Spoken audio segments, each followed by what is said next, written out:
Hi everyone, welcome to Lady Jane's Salon. My name is Hope Tar. I'm one of the co-founders. I'm here with the wonderful Leanna Renee Heber, who has been my partner in crime in this endeavor since 2009. Also part of the Lady Jane Salon family, our co-founders Maya Rodale and Ron Hogan. We founded Lady Jane's back in 2009, hard to believe. Really to share the love of a good story, but also to share the love of community with our New York City community and the less fortunate members of it.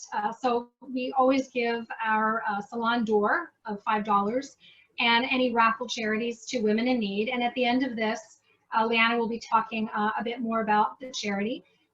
This is our fourth virtual Lady Jane Salon. It's hard to believe. We were intrepidly determined to keep the love going even in the midst of pandemics and all sorts of craziness. It has gone, I feel like every time we do one of these virtual programs, I certainly know I learn something new and different. I'm not the very best person with the Zoom calls, but you know, I try to limp along, so bear with me. We have four amazing guests with us today. And we will be introducing them in turn and letting them talk a little bit about the backgrounds of their books and also you know, why they're writing these lovely books, and then to read us a short kind of a teaser snippet. I'm going to introduce our very first guest, who's a lovely friend of mine and Leanna's, Fionnuala Austin. Fionnuala is here today to read her debut novel, Bronte's Mistress. It is an absolutely wonderful read. It dropped from Atria August 3rd, I believe.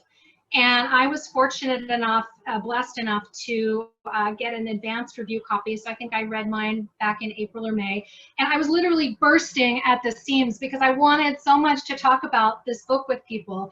And of course, I didn't want to do any spoilers. And then I went on Amazon. I tried to do like a pre-publication review, and it wouldn't let me do it because the book hadn't launched yet. So I was so excited. Come August 3rd, I just started chatting about it. A little bit about Fionnuala. Fionnuala was born in England, raised primarily in Northern Ireland. She comes across the pond to us. She works in the tech sector in a very, very demanding job. She is a graduate of Oxford University. Both her undergraduate work was done there and her master's degree in literature was one of the colleges there. We're so pleased to have her with us. And now I get to freely gush about this book a little bit before I turn things over to her. Yes, I'm a Bronte fan. My particular favorite Bronte novel is Jane Eyre. But like so many people who are Bronte fans, I didn't know very much about Branwell Bronte. They're sort of a dissolute younger or brother. And you know, the whole family's history is so tragic in many ways. And this book really focuses on, it's really Lydia Robinson's book, or as Fionnuala says, the first Mrs. Robinson. And she has been, over the centuries, defamed as the woman who ruined Branwell Bronte because she was married with children when they carried on their affair. Branwell was a tutor to her children, which is how they met. And what I loved so much, one of the many things I love so much about this book, when I cracked the cover, I thought, all right, this is going to be a redemption story. It's going to be a feminist redemption of Lydia Robinson. I'm all down with that. But it was that, but it wasn't that, because as you read the book, Lydia is not always likable. And I think that is so brave and fun and wonderful. But what she is always is relatable. And throughout the book, even times when I really was impatient with her or whatnot with her, I was always rooting for her. And I think that's really the mark of just an amazing writer. You can read all of the wonderful advanced praise about the book at Fionnuala's website, fionnualaaustin.com. She also runs a wonderful blog, The Secret Victorianist, which is a neo-Victorian blog, and you can find the link there from her website as well. Otherwise, I'm going to turn it over to Fionnuala, who's going to read a bit of the book to us. Thank you so much, Hope, for that lovely introduction. I'm so happy to be at Lady Jane's Salon, even if we can't be all together at Madame X, but soon, one day. I will be reading from my debut novel that came out last month, Bronte's Mistress. As Hope mentioned, it's the story of Lydia Robinson, the older woman who had an affair with Branwell Bronte. She was 43 when the novel starts. Branwell is 25 years old. He is employed by her husband to be their son's tutor, and Anne Bronte is also governess in the same house. The scene I'll be reading from is within the first third of the novel. Branwell and Lydia have been getting closer and spending time together in the library, discussing poetry, art, and literature.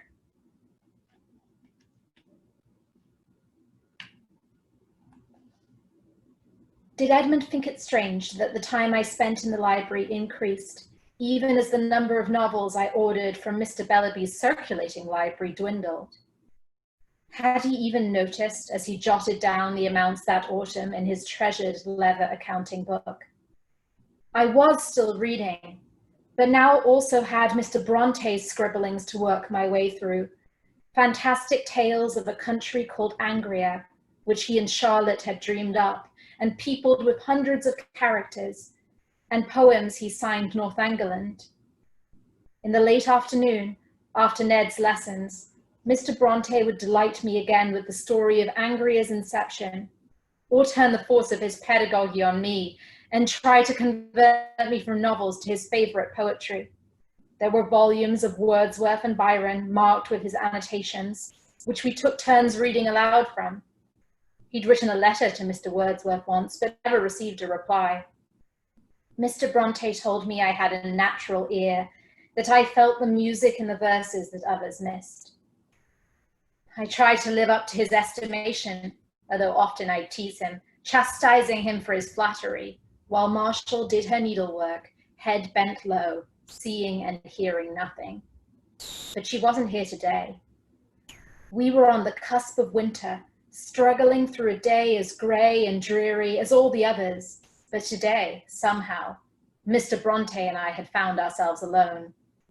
So Charlotte dubbed hers Lord Wellington, Emily's was Parry, said Mr. Bronte, who was talking again of the toy soldiers he and his sisters had played with when they were younger, which served as inspiration for many of his stories even now. Anne's soldier Ross was a queer little thing like herself, and I must needs make mine Bonaparte. He laughed, looking not at me but several yards away towards the cheval screen and the oak sofa table, as if he could see those wooden toys made flesh before him.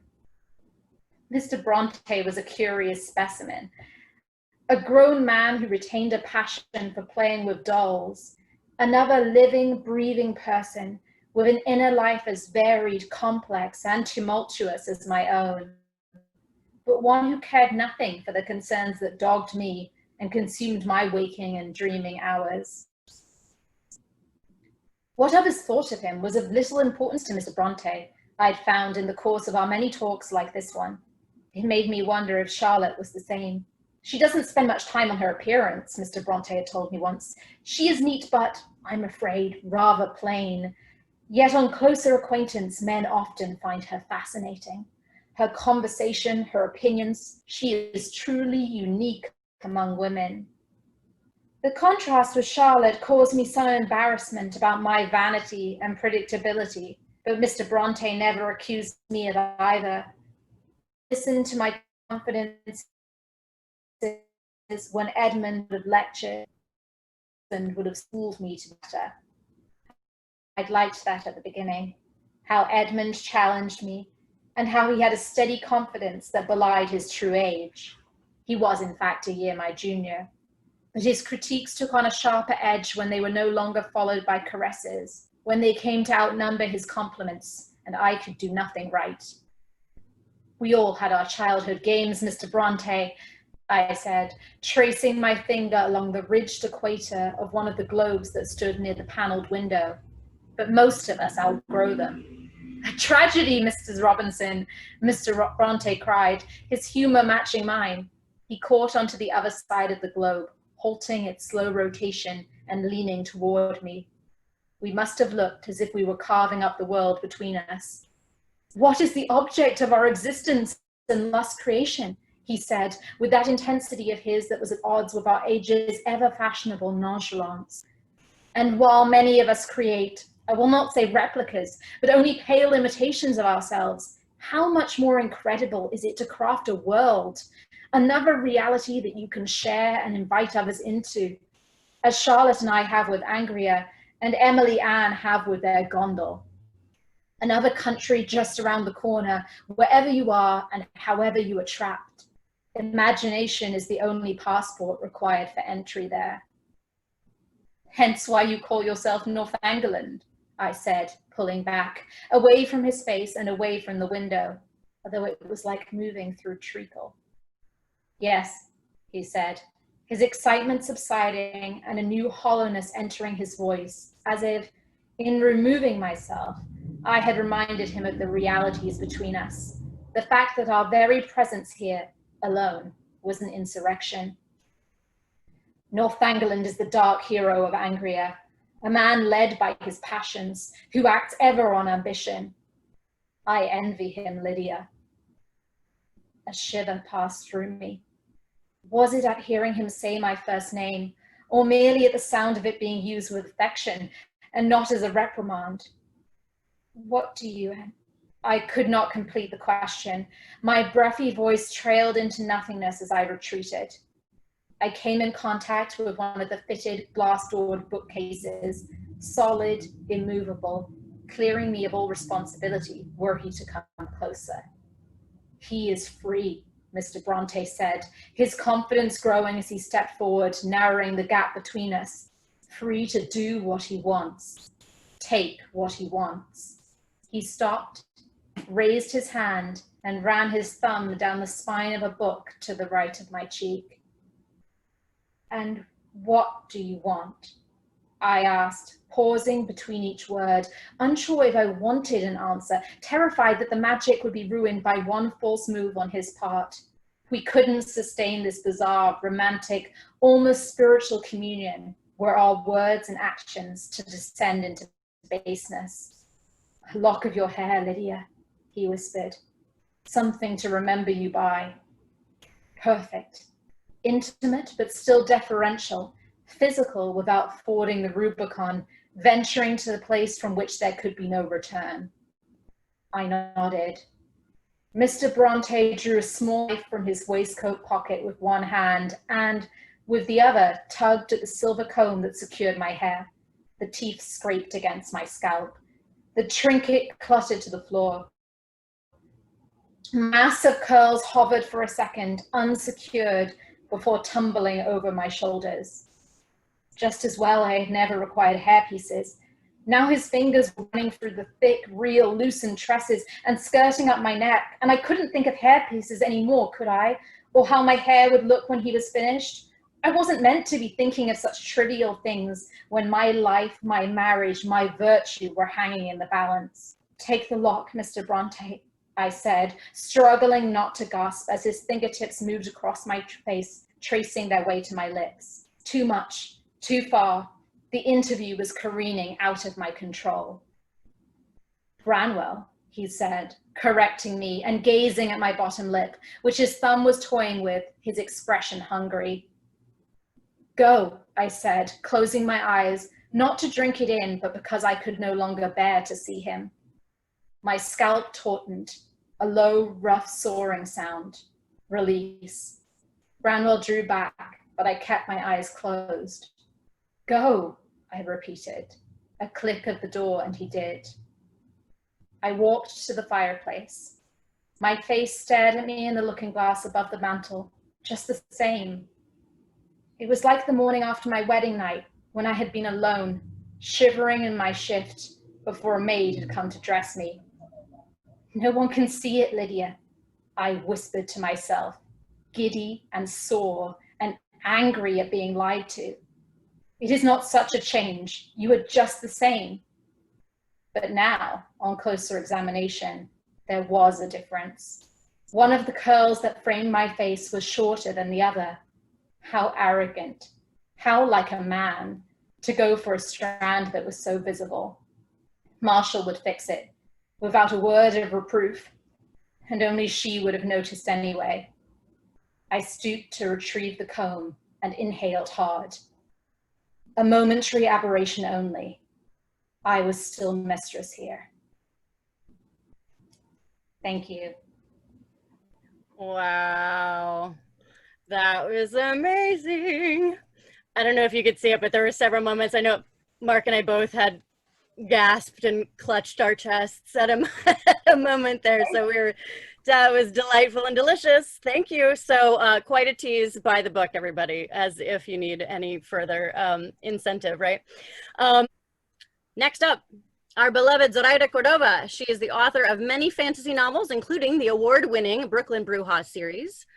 And that has just released with The Wayward Witch, which is a fantastic book. It features Rose Mortiz, my favorite Mortiz sister, so definitely check out Wayward Witch. She's the author of Incendiary, a magnificent YA novel. Can't wait for that sequel.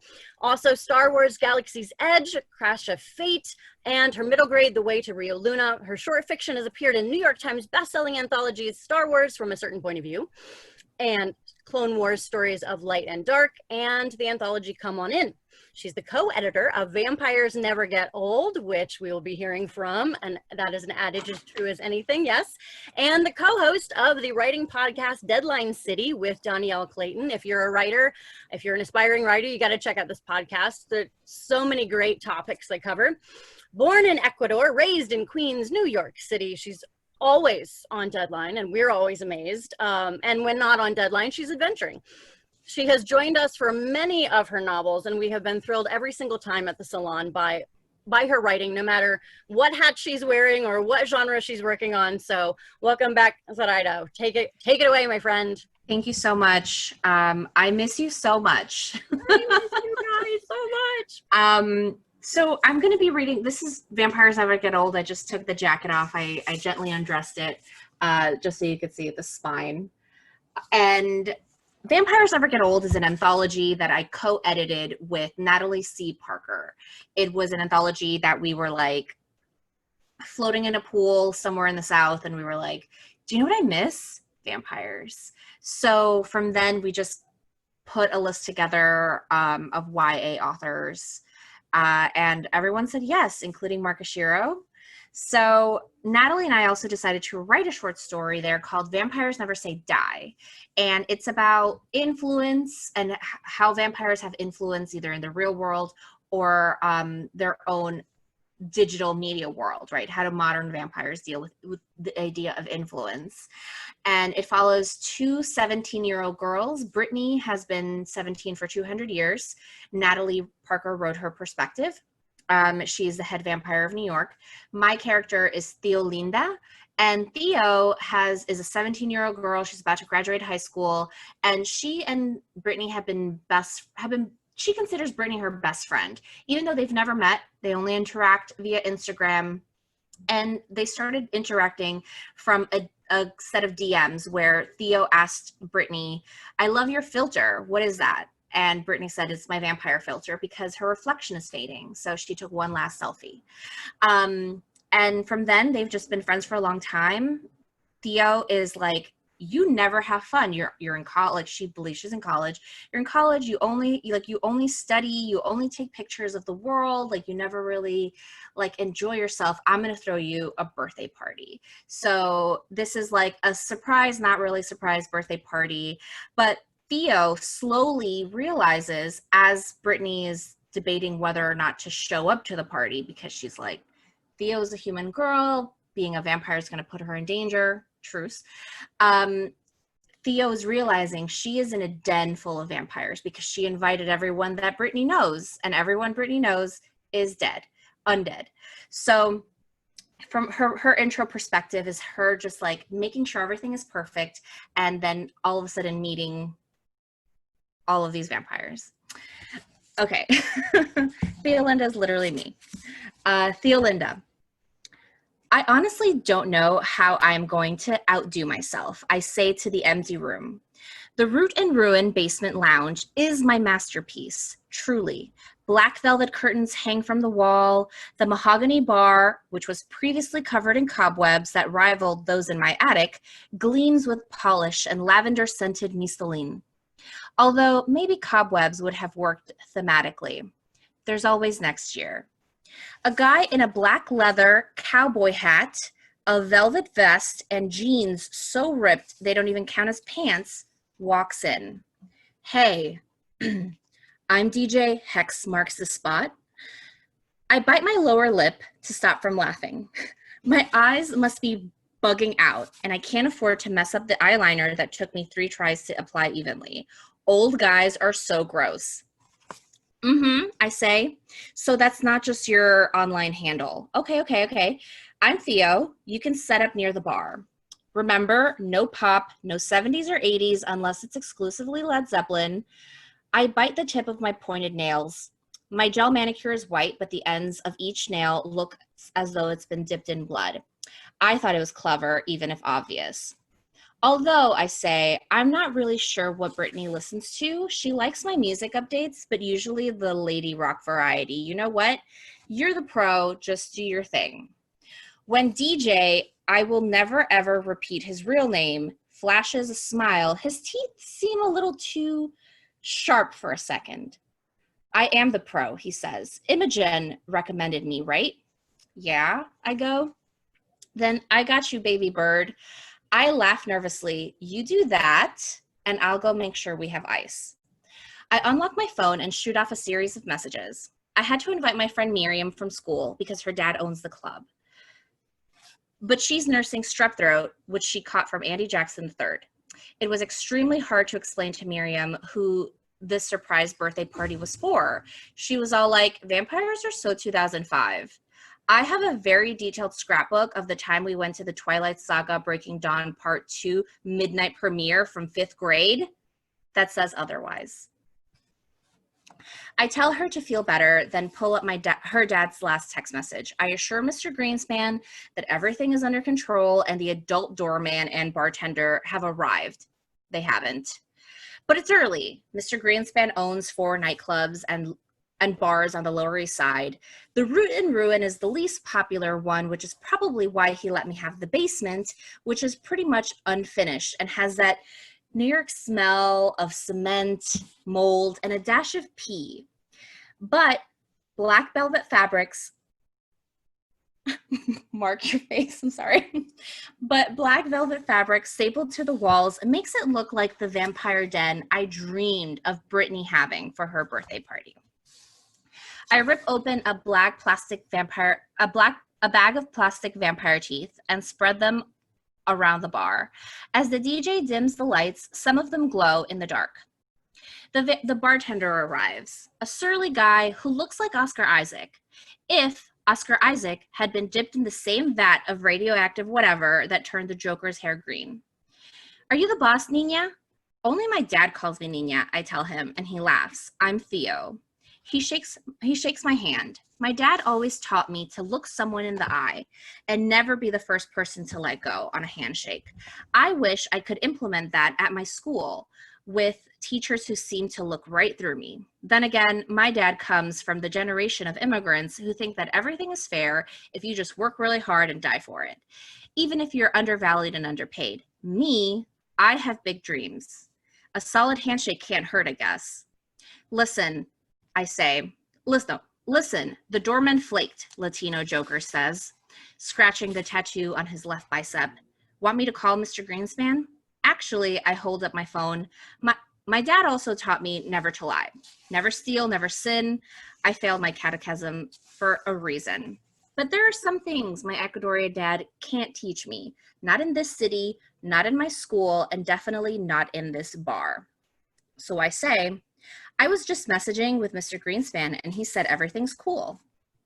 With that settled, I turn my attention to the finishing touches. A rusty candelabra hangs precariously from the low ceiling. It looks like a safety hazard, something out of a haunted mansion. Using a stepladder, I plunk battery-operated tea lights into each candle holder. When I'm finished, I step back. The ceiling makes a strange groaning sound, and I hold my breath for a second, waiting for it to come crashing down. But it's all good. The DJ kicks off the music, something with heavy bass and deep guitar.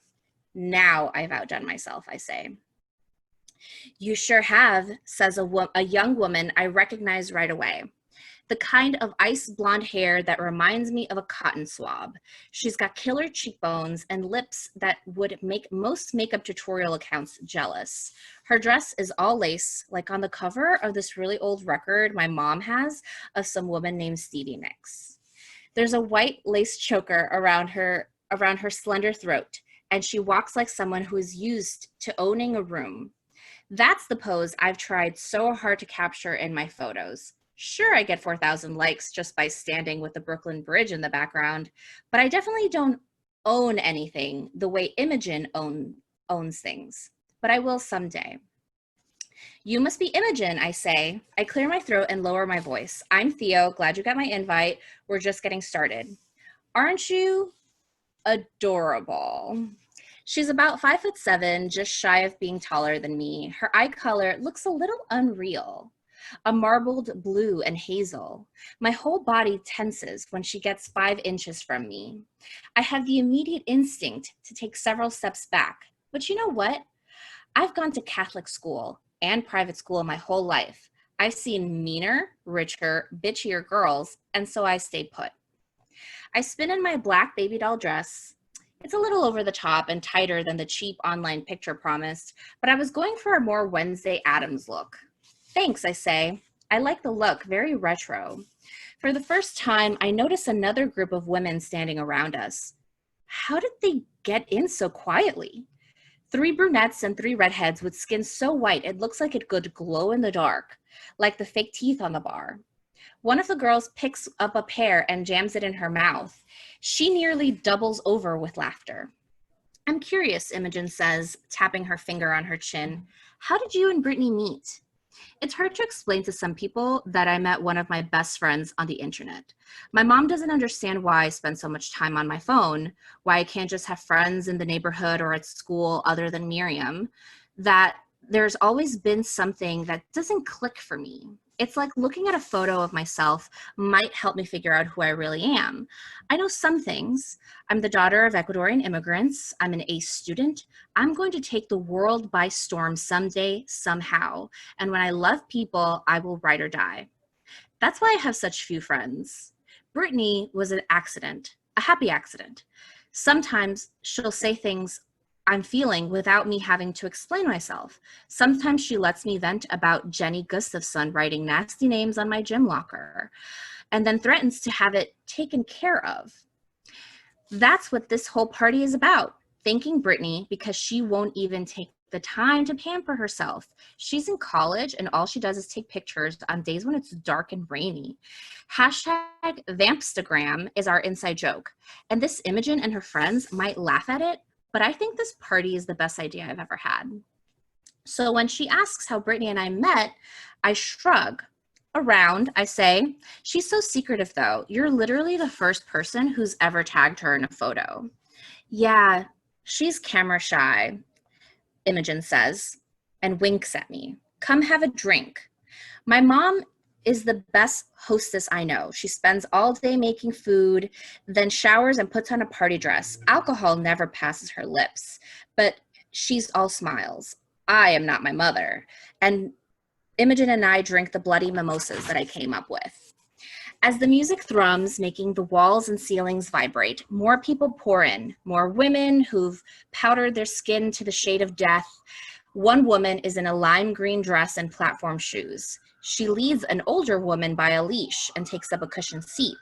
Okay, that's new. Maybe she thought it was one of those kinky bars or whatever they're called. She brushes the woman's hair and exposes her neck. They look like the time Ricky Ramirez and I had to pretend kiss when we were Maria and Tony in our school's rendition of West Side Story.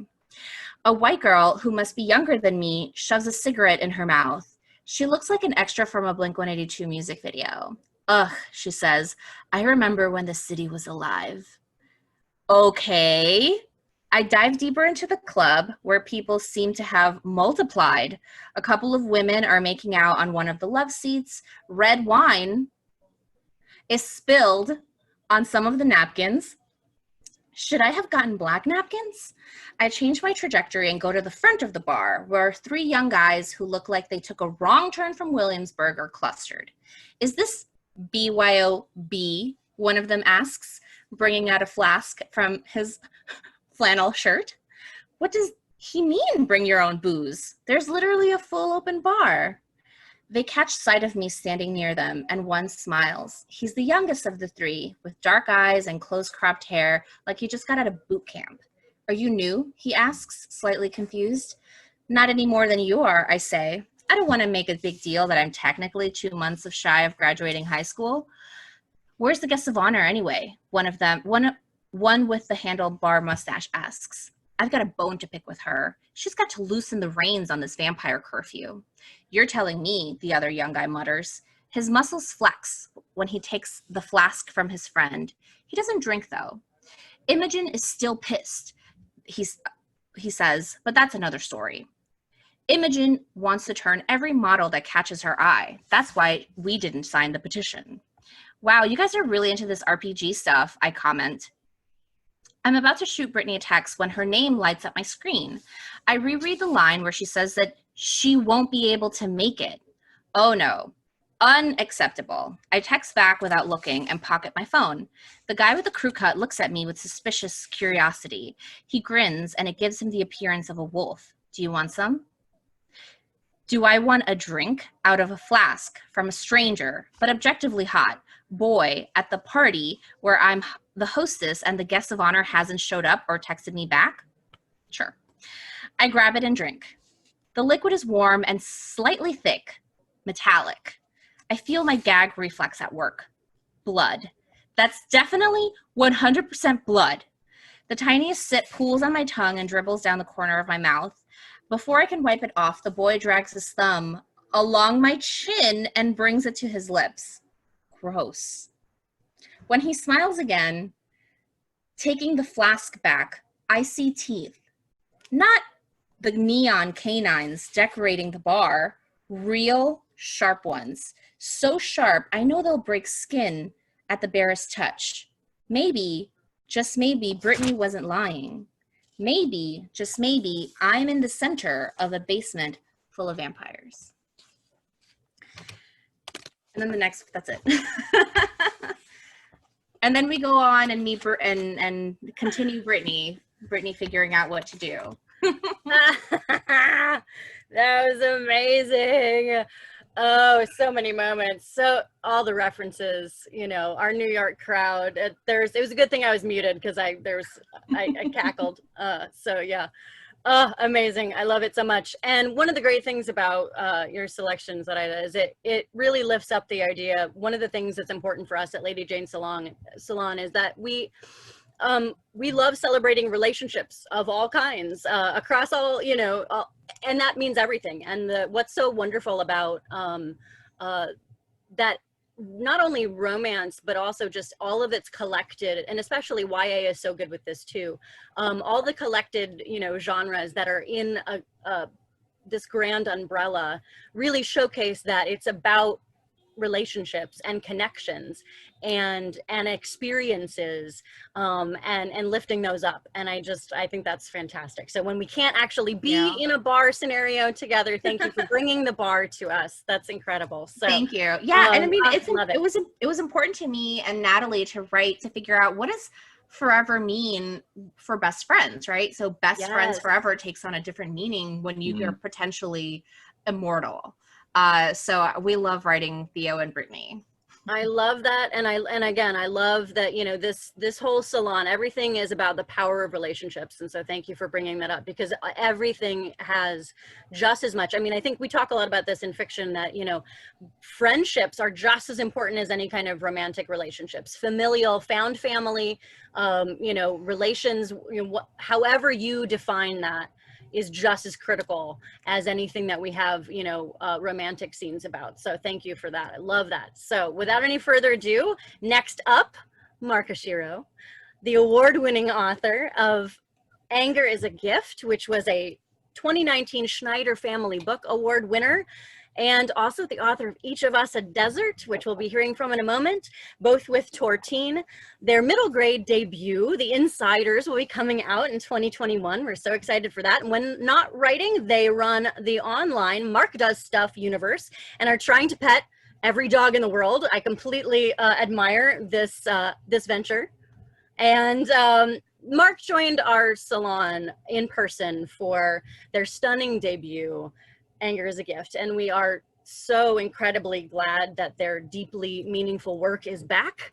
And we're so thrilled that they're with us again. Each of Us a Desert has had a really incredible journey to come to this point, and we're so glad that they're here with us to share this gift of a novel. So without any further ado, Mark.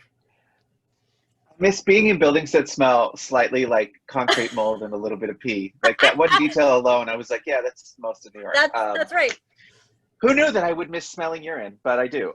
So that's fine. Thanks, Zoraida. All right. So first of all, I'm so glad to be back. I told the story, or like referenced it the first time I got to actually read at Lady Jane's, but I had a friend who dragged me into Madame X years ago, and it was the first time I attended one of the salons. So it's a dream to get to do this, not just once, but twice.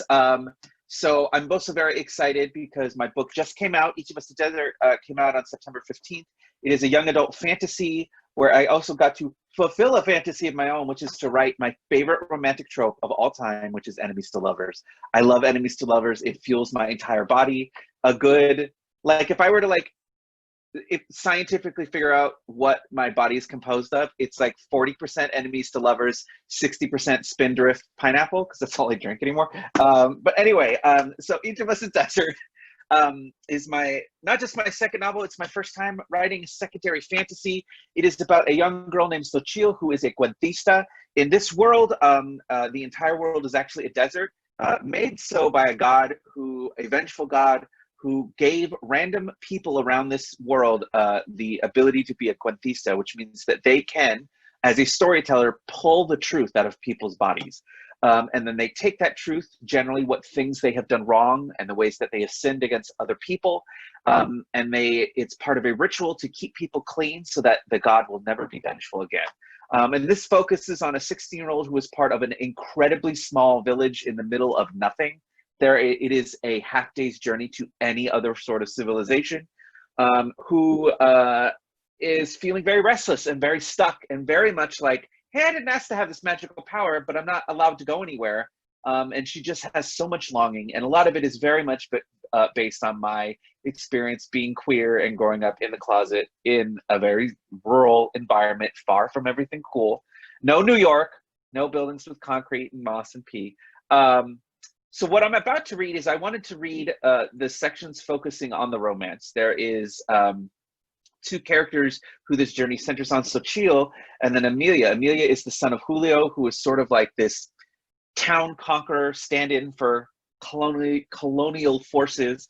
And I am going to read their first interaction, where it's very clear that they hate one another. And then I'm going to skip ahead about 50 pages to the next interaction that they have, which reveals some things. Are we ready? I'm so excited to read this. So, the day oozed by, slow like the sap of the aloe vera, and nothing happened. No fire from up above, no damnation from you, Solis. Nothing happened. But as your heat swept over the earth, the threat loomed. Something is coming. I stumbled into the main square where the well was, adrift, lost, pulled by guilt and fright and the terrible dread that somehow I was the one who had set this monstrous event into motion. I was the catalyst, the spark of fire that would consume us all. What have I done? But she was there at the well, Amelia. Next to the stone well, heaving up a bucket of water, and she turned her head to me, locked eyes.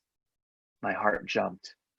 Her long hair flowed behind her, and her cold gaze was much like that of her father, Julio. The idea was tantalizing, como un sueño, como una flor. It unfolded before me. There was one person in Empalme who did not know that I was a cuentista, but who knew that Julio was. I approached Amelia, and she stilled. Her face, that angular nose, her high cheekbones, her dark brown skin, twisted in anticipation. What was she expecting of me? I thought of the other night, of how we treated her. Maybe she thought I would serve up more of the same. I walked up to the well, made to say something, The guards will be back in a second. I raised an eyebrow at her. What? The guards will be back, she repeated, and her voice was plain, uninterested in me. I can't let you take any water. I shook my head, both at her and at the assumption she had made. Irritation flared. Who was she to say something like that to me? I'm not here for water, I said, low and angry. Then what are you here for? The fear bloomed again, and I felt Lito's story pressing up against my heart. Where did you come from? She tilted her head, as she had done the last time I saw her. From far away, to the north. But where? From Obregon? She set the bucket on the ground, and an urge flashed in my mind. Take the bucket and run. I ignored it. Amelia was still staring at me, her brows furrowed, her nostrils flaring. Was she angry with me? For what? No, she said. Farther north. How far, I wondered. What else was beyond Obregon? What do you want? She spatted at me. Your father, I said, and I said it like a curse. What is, I don't want to talk about him, she shot back. Is that all you people discuss? I gasped, and the words spilled out. Well, it's not as if you give us much else to talk about. She scowled again. What's that supposed to mean? Do you do this all the time? Play innocent to pretend you don't know what Julio is doing? Now it was her turn to look wounded. I didn't say, I came to talk to you. Rage simmered under my skin. I thought you might have something interesting to say. Guess I thought wrong. And then I began to walk back home. I did not look back. But I was no closer to discovering what horror Julio was about to bring down upon us. As I walked, I felt certain that she was somehow still staring at me, that those piercing eyes of hers watched me disappear into Empalme. So we're going to jump ahead. All I will say is that, I don't want to spoil too much. Sochia leaves. She leaves her town in Empalme for the first time in her entire life. She has never been any more than like a 15, 20-minute walk beyond the city gates. So she is out in the desert. It is her first night. She is on a mountain. That's what I'm going to say. This would be slightly creepy. There is some wonderful emotional stuff that's happening, but this would be slightly creepy. There was more rustling, more crunching of leaves. I sat up and tucked my legs under me, thankful for how much it stretched me out, and he remained still. There was a scratching to my left, and I moved my head as slowly as possible to see if I could spot what was coming my way. There was nothing. A snap, still soft, muted by distance, this time to the south beyond the lone whitethorn. It's probably just a rabbit, I told myself. I focused my gaze on to the south, let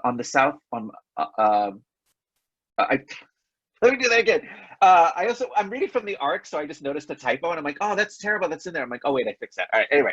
I focused my gaze on the south, on my past, and I allowed the darkness to settle, to stretch out the lines of the whitethorn, the mesquite bushes, the barrel cactuses that were clumped on the ground. And something was right there. At first, I thought it was another saguaro, but as I traced the outline cast in the starlight that grew above me, it moved. A slight twitch on the right. I moved as slowly as I could, reaching with my right hand toward my pack, inching the clasp open, then thrusting my fingers in until the cool wooden handle was there, whose edge was sharp enough to pierce flesh. If I put enough force behind it. I pulled it into my lap, careful not to make a single sound, not to make any sudden movements. I stopped again and watched, my eyes gliding over the edges of the dark shadow that stood there. I tensed. It moved again. No trick of the shadows and darkness, no magic of the mind. I watched the figure move in my direction. Did it know I saw it? Was it toying with me? Did that mean I was prey? I moved into the clearing on the vista, and as I did so, the figure became clearer. Human? Was that worse? I didn't know. Una pesadilla? Had Manolito come for me as he had promised? No, that wasn't it. Well, then who had followed me? Or was it a stranger from some other aldea trying to make the passage north, someone who had merely stumbled upon me by accident? But human or not, there was always something worse out here. Marisol had warned me. Was that warning now coming true? I took a risk, Solis, and I did it because I had to choose. I bolted upright. La Pala had pointed directly at them, and I said, clear and loud, stop! What do you want? I wondered briefly if I'd been fooled, if they were even there, but then they moved so quickly that before I could even react, before I could raise La Pala and save myself, she had her arms on my shoulders and they shook and jerked, and I cried out. You have to help me, the girl said. She made a sick and pitiful sound, something between a sob and a yelp of pain. She dropped right there on the ground, became a heap, and her breath was ragged and panicked and horrible. And she didn't stop. Get me away from him, she spewed. And her hands were on my legs and on my feet, and I tried to escape, but she held me so hard, Solis. Away from whom? I yelled at her. She choked, spat something up, and then looked up at me, her cold eyes visible in the starlight. I knew those eyes. My father, Amelia said. She rolled onto her back, a single burlap sack flung to the side, and continued to cough, and it shook her entire body. She began to gurgle, and I just moved. I hated seeing her. I hated the terrible possibilities that she brought with her, but she sounded like she was dying. I danced away from her grip and retrieved my goatskin bag. By the time I went back, her eyes, glassy and red, were focused on me. I could see more of her, and her outfit, black breeches, a flowing camisa that used to be tan, was filthy, torn, and there was a dark stain running down one side of it. Blood? And was it hers? I stuck a hand behind her head and gently guided her up so that she could take a few sips of water. She drank too fast, began coughing up again. But then she slowed down, taking only a sip or two, swallowing, and repeating it until her thirst was quenched. I need you, she said. I frowned at that and moved slightly back from her. What if this is a trap? What if Julio had sent her to track me down, to take me back to Empalme? A story rolled in me. Lidos. He was warning me, telling me not to trust her. Or was that my own natural suspicion? I couldn't tell. Why are you here? I asked her. Why did you follow me? Let me tell you, please, she continued, and she reached out gingerly, grasped me lightly by the right hand. Let me tell you a story. I yanked my hand from her and rose. As I backed away, I said, no, you're just trying to trick me and leave me vulnerable. Please, she begged. And that coldness of hers was gone. What was that in its place? Fear? Give me this one thing at least, then you'll understand. She lifted herself, rested on her elbows, and her piercing eyes bore right through me. This isn't a trick, I promise you. I shook my head. No, I thought she's with Julio. It's a trap. You think he's coming, don't you? I looked down at her. Who? My father, she explained. You think I'm here for you, don't you? I just wrinkled my brow up in response. You keep looking behind me like you're expecting someone to come up. I sighed. Can you blame me after what he did? But I did something too, she said, and I can't go to him anymore. I have to clear my conscience before I continue on. And you're cuentista, you could help me. Why would I do that? I stood up then and I walked away from her, taking the goatskin bag with me. This was foolish, and despite how exhausted I was, I had to leave. There was no way this was anything other than a ploy to keep me distracted. Julio was bound for us, and I was not going to let him catch me. I can help you, I scoffed. No, you can't, not with what I need. I'm sorry about your friend and what my father did to him, but that's not what I meant. I packed up my sleeping roll, but kept La Pala close. I can help you with something else. Don't listen to her, I told myself. I know someone who can take your power away. I stilled. A breath caught in my throat. She offered it to my papi before he chose his path, before he became corrupted. You're lying, I said, and I couldn't control how shaky I sounded. The very idea was offensive. There's no way that's true. You can't give this up. No one can. I know it can happen, she insisted. And she stood and came toward me, her hands up. My friend Ivan used to be a cuentista. He's the one who gave the power to my father. No, I threw my hands up in the air, and he did so without dying? Tears spilled down her cheeks. Ivan fell in love with someone who needed him, someone who understood him. So we sought out our curandera, Simone, and she did it for him.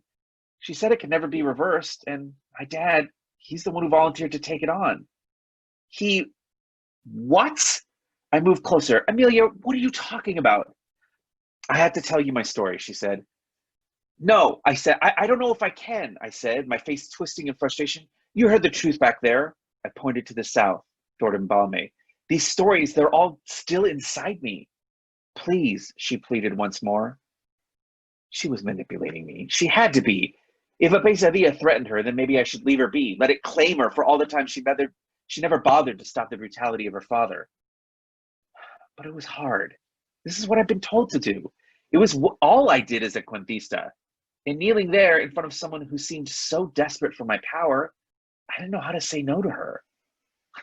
No matter how far I had run from Mbalme, I was a cuentista. I knew nothing else. That is all I will do for you, I said, and my voice was flat, threatening. After I am done, you will tell me where to find Simone, and then I'm leaving. She nodded quickly. It's not a trap, I promise, she said. And maybe, if she hadn't always been so cold to me, I would have felt pity for her. She sat up, her hair now tied in one long braid down her back, and she still trembled when she held her hands out. Panic threaded through my veins, and I was probably surrounded already. This was a trap, wasn't it? But was I wrong to be curious about her? Was I wrong to want to know why she had followed me so very far without any supplies that I could see? I reached out, put my palms face up. Amelia put her hands in mine. They were wet with sweat, and now I could see that her arms were covered in a dark substance too. Dust and dirt caked onto it. Blood.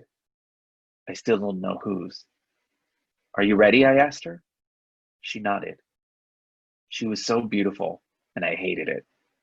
Tell me, Amelia, why are you here? And then I'm not actually going to tell you why. That's where I'm going to stop. Oh, my disaster God. lesbians. It Yeah. was so much fun to write. I like Enemies to Lovers so much because it, like, when you're talking about relationships, what's so fulfilling about that trope is it's about two people who believe they have nothing in common. There's no way they'll ever connect, and getting to watch that chip away and be like, wait, maybe we aren't so different. And getting to explore that slowly. Like the story she tells, you get like the first thread that you're like, wait, I don't actually know who she is.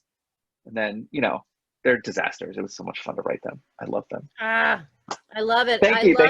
I love one of the great things for me about doing this salon through the years is about these ongoing exploration of relationships and the myriad ways in which people connect or disconnect, and that is just endlessly delightful. And thank you so much, Mark, for that delightful excerpt. And of course, you guys are so good about like giving teases here for these wonderful books. Oh yeah, absolutely. For those of you watching, there'll be links to all of these books in the description of the video. And always we'll be doing lots of tweets about this too. So make sure you join all of us on Twitter as well.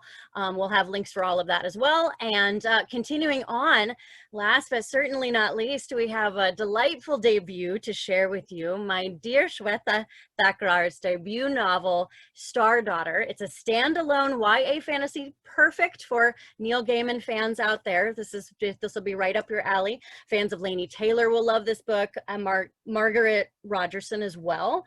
And Shveta's work has appeared in a number of magazines and anthologies, including Enchanted Living, Uncanny Magazine, and Toil and Trouble.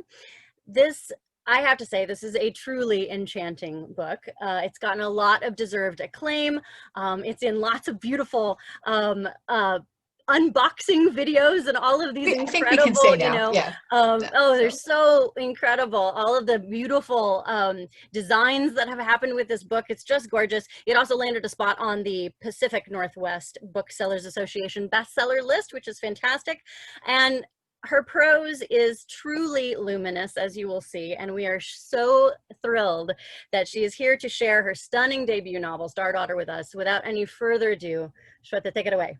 Okay, well, I want to say, first of all, like, isn't it, like, I'm so blessed by this cover. I'm going to say a little bit about the history because, and also how wonderful that two people who knew about this when I had to keep it a secret still. Mark took me out for dim sum when we were at a convention together, and we secretly celebrated. Liana is my darling, darling heart friend and has been here basically for all of this. And so it's been so wonderful. But in regard to the book itself, I've talked about this a bit, that when I decided to start writing seriously, I wanted to write about people who looked like me because I hadn't seen any Desi characters or Hindu characters in fantasy, or if it was really bad, or it was written by a white person and or really bad. But I'd never seen own voices, and I'd certainly never seen anything like what I was imagining writing. And people just told me over and over again, just self-publish because no one's going to want to buy a book like that. We all know this, right? Yep. But I'm so glad that all of us kept going. And it may have taken a while because I started in about 2006, 2007, and it's now 2020. But I think it's the perfect time for a book like Star Daughter, and for it to get a cover like that, which has a clearly Indian American girl, so featured in such a fantastical way, that just makes me so happy. And yeah, so I'm really grateful. And I debated because I was thinking about relationships. There's a very strong best friendship in here. There's a romance, there are lots of family relationships. So I wasn't sure what part I wanted to read, but I think in the name of simplicity, I'm just going to read the first time that Sheetal, the main character, goes over to her boyfriend Dave's house when nobody's there. So, okay. Okay. So Sheetal swung her legs back and forth on a stool at the island in the middle of Dave's kitchen, playing tag with the sunshine splashing through the windows while he tinkered with the oven. It was the first week of summer vacation, and she was at Dave's house. Dave's house, just the two of them. They'd never been alone like this during the school year. A wild sense of possibility bloomed inside her, making her feel bold and shy at the same time. She inhaled the aroma of vanilla and butter and sugar wandering over from where he stood. That smells amazing. Yep. He straightened and turned around, a baking sheet in his hands. Now you just need a sword. Cookies. He'd actually baked her cookies. Sheetal caught her mouth stretching into that dorky smile she always got around him. He must have showered right before she came over, because the last of his dark hair was still drying into waves. Sheetal tried to focus on it while he transferred the cookies to a rack on the blue band t-shirt that fit him so well. But her gaze kept straying to his mouth, and she found herself wondering what it would taste like after a cookie. Dave made a ta-da gesture toward the cooling cookies, so really pleased with himself that she commandeered the whole rack. If you're nice, she offered magnanimously, I might let you have one. Maybe. His eyebrows came together in mock outrage. I ate them. And I stole them. Balancing the rack in one hand, Sheetal searched the island drawers until she located a butter knife. Look, it's my sword. They nabbed a cookie anyway. Figures you'd be a dark knight. Sheetal brandished the knife at him, then put the rack back down and reached for a cookie herself. Her teeth crunched into what should have been gooey and warm chocolate chip bliss, and she tried not to wince. He'd left the baking sheet in the oven too long, but who cared? He'd baked her cookies. Not bad, right? Dave took a bite of his. Huh, I thought they'd be softer. Not bad at all, Sheetal agreed, and she wasn't even lying. They pushed their stools together until their sides were touching. Dave broke a cookie in two, ate one half, and fed her the other. He didn't even wait for her to finish chewing to lean in for a kiss. Just a brush of lips before he sat back on his stool and grinned. A dimple appeared near the corner of his mouth. Oh, right, each cookie costs one kiss. By my calculations, you've already had 1.5. I do like to pay my debts, Sheetal said, and leaned in for her own kiss. There, now you owe me half a cookie. Actually, accounting for inflation, you just earned 1/4 of a cookie. Dave grinned evilly, but when she protested, he gave her the other half. While she ate, Dave produced a DVD still in its shrink wrap. Furious Fungus 5, Shiitake Strikes Back. The cover looked like someone had colorized angry mushroom clip art and then results through a terrible photo filter. Hey, so we could either watch this thing I found on clearance, or... Sheetal stared for a minute, trying to figure out why anyone would pay even the 99 cents listed on the price sticker. I'm guessing you really want me to pick option B? Dave glanced at her, face serious, then at his feet. Or no, we could go up to my room. His room. Her heart started pounding, and her skin prickled with nerves. Even the silver flame at her core kindled. That's where I write them. Okay. Just saying the words set off the butterfly ballet in Sheetal's stomach. She surreptitiously wiped her palms on her skirt. If it means notching whatever that was. Good, he smirked. I didn't actually want to watch it either. Leaving her bag on the kitchen table, Sheetal followed him up the gleaming hardwood stairs. All she could think about was how close he was and what might happen next. At the door to his room, his easy stride faltered. Guess I should have cleaned up a bit. It's normally not this bad. He wasn't kidding. Books, crumpled pieces of paper, and graphic novels lay all over the beige carpet. Clothes were heaped in front of the closet, half hiding a Batman poster. He hadn't made his bed, but at least the sheets looked clean. Dave quickly started dumping things in the closet. When she still bent down to help, she saw one of the balled-up pages was covered with scratched-out words. A draft of the new song? I wasn't kidding, he said, watching her with his dark, beautiful eyes. This is pretty much all I've been doing, writing songs. You just make me want to write so many. She still turned into one big cheesy grin on the inside, but she tried to sound skeptical. That's a bit much, even for you. Dave shrugged. It's the truth. He chucked a bunch of laundry into a hamper and slammed the closet door. There. Sheethel's pulse stuttered. Here they were in his room with the blinds drawn and he was lighting a candle. Should she sit on the bed or stay on the floor and pretend she wasn't sneaking peeks at the song? Struggling not to feel completely awkward, she looked around for something to do and noticed the pictures on the orange walls. Woo! She let go of the rejected draft and walked over to the nearest walls. The photos told the story. Dave with his family, Dave with his friends, Dave with the curly-haired older boy. She stopped at a shot of Dave trapped in the older boy's headlock, both of them wearing green soccer jerseys and huge grins. Who's this? Dave ran a hand through his hair and frowned slightly. My cousin Jeeth. He flopped onto the bed, propping himself up against the pillows, and motioned for Sheetal to join him. A quiver ran through her. Never mind the pictures. She had her answer about where to sit. Her belly heating, she climbed up beside Dave, half thrilled, half terrified. Suddenly his arms were around her, his face so near hers she could feel his eyelashes when he blinked. Caught you, pretty girl, he teased. Now what? She met his gaze head on. Maybe I wanted to get caught, she said coyly. Part of her couldn't believe she just said that. But right now, here with him in her bed, she felt dangerous, unbound. For once, Dave seemed at a loss for words. Oh yeah? He asked at last, his voice lower. His eyes, velvet dark and hungry in the candlelight, searched her face until everything beyond them faded. She really could fall into them now, she thought, giddy, an electric flood of energy setting her every nerve sparking. She shivered. You look cold, Dave said, pulling a blanket over them. Better? She still refrained from pointing out that it was 84 degrees in June. Instead, she leaned into his chest. This close to the heat of him, her skin tingled. Her heart thrummed chords that matched the ones his heart drummed out. Something brilliant shone inside her, and she couldn't tell whether it was her flame or what happened when you were just a girl who liked a boy. Just a girl who wanted Dave to take all of her in, to really get her, and for his mouth to find hers. Between kisses, she wanted to divulge all the things she'd kept in confidence for so long, air out all the truths smoldering in the chambers of her too full heart. His arms felt so right around her, strong, solid. She was already breaking about 30 rules by being here, and he'd never believe her anyway, so what if she gave him a hint? When I was a kid, I used to sing all the time. With my mom, she murmured, her fingertips learning the line of his jaw. We'd go outside and look at the sky, and she'd tell me stories, and we'd dance and sing all these songs. Maybe it's stupid, but I thought we'd always do that. Dave squeezed her hand. That's hard. I'm sorry.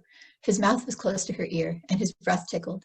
She is the one who taught me to sing, Under the Stars, the Song of the Stars. I miss her sometimes, you know? Dave nodded. What if you sing one of those songs, just for me? No one else has to know.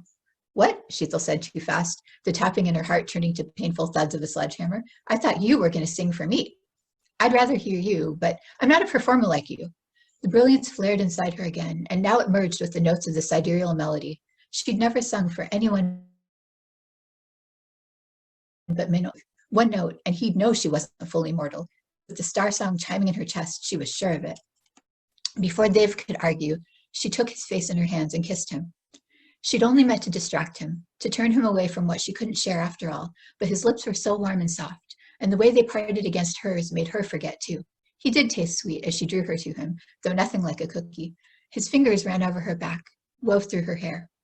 Here in the dark, the starry song she'd refused to sing aloud surged through her in a gale of thundering bass notes and shimmering ornaments. It rang in her blood, in her lips where they touched Dave's, in the furious beating of her heart. Right now, as long as it didn't try to take over, she couldn't care less what it did.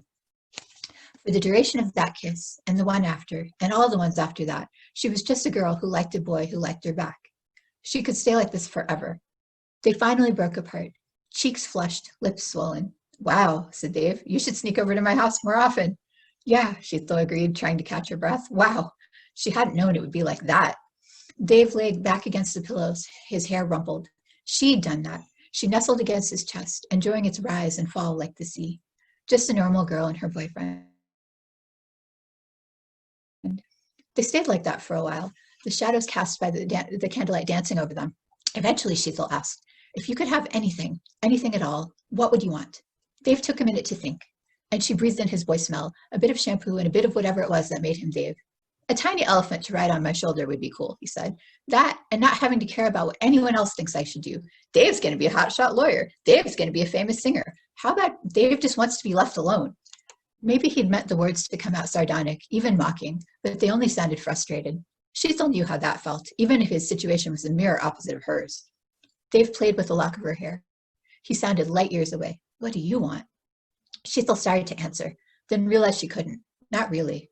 What did she want? Adventures, cupcakes and Glofi, to be star bright and mortal dark and make her own choices too, to not be bound by other people's expectations, more than anything, to be seen. If only she could just tell him. What she'd taken so long to consider, his eyes had slipped shut. She remembered he'd stayed up all night working on his mysterious song. You're so comfortable, he mumbled. Sheetal kissed his cheek, then moved so her ear was pressed to his chest. Thump, thump, thump beat his heart, a metronome keeping perfect time. It was steady but slowing as he drifted into sleep. She snuggled deeper into his arms, wanting to be carried off like that too. Listening to his pulse, she realized she was humming. With the memory of last night's music glinting silver in her mind, it felt good. Besides, he was out cold, so it wasn't like he could hear her. Her own eyes closed, and the spark at her core ignited. The sidereal melody flared to life, its strains streaming from her throat like glowing garlands, each woven from shining threads of starlight. The threads came together to form a web around Dave and her. A corner of her mind wondered what the hell was going on, but the star song soothed it into silence. She was only dreaming. In a dream at last, Sheetal could have what she wanted. So she followed the melody and let her heart reach out for Dave's. She could see the rhythmic throb of the blood that brought life-giving oxygen to Dave's cells, could sense the buried river of his recollections and dreams. Her own blood turned to music. Silver fire slipped through her veins as she hummed, flowing from her heart into Dave's like a bridge between them. Images began to form along the bridge, first vague as unspun cotton, then finer, more detailed the more she sang, a sketch gaining depth and dimension. Then she saw 6-year-old Dave among the rest of his family, their plastic plates laden with party food. Buttery pulao, its white grains fluffy and flecked with carrots and peas. Puri, fried to golden perfection. Lightly fried bhajia, spicy and stuffed with potato and onion. Dave chattered happily with the other kids. Even at that age, Sheetal thought, he was a charmer. An old man started speaking, and everyone else felt quiet. One of the kids standing with Dave, a curly-haired boy about 9 or 10, looked excited, as if he'd heard this story before. Once there was a star. The scene changed, taking Sheetal and her song with it. Oh, yay. I love that part. I'm so glad that's the part you chose. I love that so much. So, and you know, one of the great lines that you have in that is about the desire to be seen, which is one of the things that we really love to celebrate at the Salon, is that diversity is so important. Representation is so important. And so we're so thrilled that you kept going with this book, because it is a book that each of you are writing, a book that the world needs. And everyone that's joined us at the Salon is part of that, the unfolding story that needs to be told for everyone to be able to see themselves in fiction. It's just so, so vital. And so thank you to our incredible guests on behalf of our co-founders. So I'm Liana Renee Heber. On behalf of our co-founders, Hope Tar, Ron Hogan, and Maya Rodale, we're thrilled that you've joined us for this virtual salon. We do have a house charity, WIN, WINNYC.org, deals with and helps and facilitates folks who have dealt with a domestic violence situation. And they have a very holistic program that focuses on families and is really a very integrated platform. They're also really dealing with homelessness in New York City, and how is that affecting kids who are trying to learn during a pandemic, things like that. So we always love to support this house charity. Usually we do it with our door donations. We are not taking those donations and not doing those sort of direct money to them now. So we're hoping that you as viewers will, might chip in, go to their website, WINNYC.org, give if you can. A particular particularly during the pandemic. It's a really important time to do that, so thank you. And also our house bar, our fond Madam X, draped in red velvet. Our bartender there, Alex, has served us for 11 years and we love him. And so they've got a GoFundMe. Again, links will be there on our, the description of the video on YouTube. We'll be also linking those via our Twitter, Lady Jane Salon. And I just want to thank everybody for being here, and come back to us. We'll be doing another December salon with some great holiday and Hanukkah delights there as well. So thank you everyone for tuning in, and we will continue to celebrate these books. Again, the links to these incredible authors are going to be below in the description of the video. Please follow all of them and their incredible stories. It's a real gift that they were here with us today. Thank you so much.